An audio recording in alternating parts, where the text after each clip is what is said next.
வெற்றிவேல் முருகனுக்கு அரோகரா. நாம் மாசி மாத ராசி பலன்களை பார்த்து கொண்டிருக்கிறோம். அந்த வரிசையிலே இப்பொழுதுதான் மாசி மாதத்திற்கான கும்பராசி என்பதற்கான பலன்களை பார்க்க இருக்கிறோம். தொடர்ந்து பார்க்கலாமா? கேது மாத பிற்பகுதி, ராகு மாத முற்பகுதி, செவ்வாய், சுக்கிரன், சனி ஆகியோரால் சாதகமான பலன்கள் கிடைக்கும். அனைத்து காரியங்களிலும் வெற்றி உண்டாகும். பணவரவு மகிழ்ச்சி தருவதாக இருக்கும்.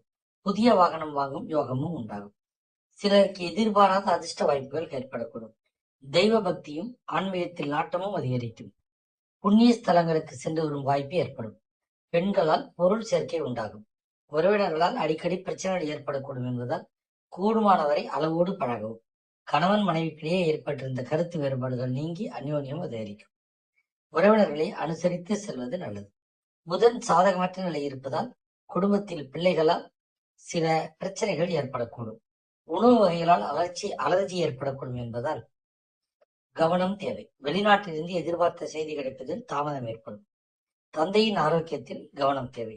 அவருடைய தேவைகளை நிறைவேற்ற முயற்சிக்கவும். நண்பரிடம் எதிர்பார்க்கும் உதவிகள் கிடைக்கும். நண்பர்களால் வாழ்க்கையில் நல்ல திருப்பம் ஏற்படக்கூடும். அலுவலகத்தில் பதவி உயர்வு, ஊதிய உயர்வு ஒரு சலுகைகள் கிடைக்கும். ஆனாலும் பணிச்சுமையை அதிகரிக்கவே செய்யும். சக ஊழியர்கள் உங்கள் பணிகளில் உதவிகரமாக இருப்பார்கள். சிலருக்கு வேலையில் இடமாற்றமும் ஊர் மாற்றமும் ஏற்பட வாய்ப்பு உண்டாகும். தொழில் மற்றும் வியாபாரத்தில் மாத முற்பகுதியில் விற்பனை அதிகரிப்பதுடன் லாபமும் படிப்படியாக உயரும். ஆனால் முன்பின் தெரியாதவருடன் ஒப்பந்தம் செய்து கொள்ள வேண்டாம். ஷேர் மூலம் ஆதாயம் வரும். கலைத்துறையைச் சேர்ந்த அன்பர்களுக்கு தடைப்பட்ட வாய்ப்புகள் கைகூடி வரும். சிலருக்கு வெளியூர் வெளிநாடு செல்லும் வாய்ப்பு உண்டாகும். மாணவர்கள் படிப்பில் கூடுதல் கவனம் எடுத்து படிக்க வேண்டியது அவசியம். பொழுதுபோக்குகளை குறைத்துக் கொள்வது நல்லது. குடும்பத்தை நிர்வகிக்கும் பெண்களுக்கு குடும்பத்தை நிர்வகித்து சிரமம் இருக்க செய்யும். பொறுமையை கடைபிடிப்பது நல்லது. வேலைக்கு செல்லும் பெண்களுக்கு வேலை சுமை கூடுதலாக இருக்கும்.